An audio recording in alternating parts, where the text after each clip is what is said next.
ಈ ಕನ್ನಡ ಮಣ್ಣನ್ನು ಮರಿಬೇಡ ಓ ಅಭಿಮಾನಿ, ಓ ಅಭಿಮಾನಿ. ಈ ಮಣ್ಣಿನ ಹೆಣ್ಣನ್ನು ಜರಿಬೇಡ ಓ ಅಭಿಮಾನಿ, ಓ ಅಭಿಮಾನಿ. ಸುಸಂಸ್ಕೃತ ಚರಿತೆಯ ತಾಯ್ನಾಡು, ಮಹೋನ್ನತ ಕಲೆಗಳ ನೆಲೆಬೀಡು. ಕೆಡಿಸದಿರು ಈ ಹೆಸರ,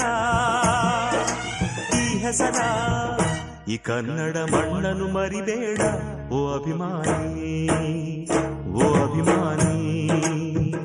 ಈ ಮಣ್ಣಿನ ಹೆಣ್ಣನ್ನು ಜರಿಬೇಡ ಓ ಅಭಿಮಾನಿ, ಓ ಅಭಿಮಾನಿ.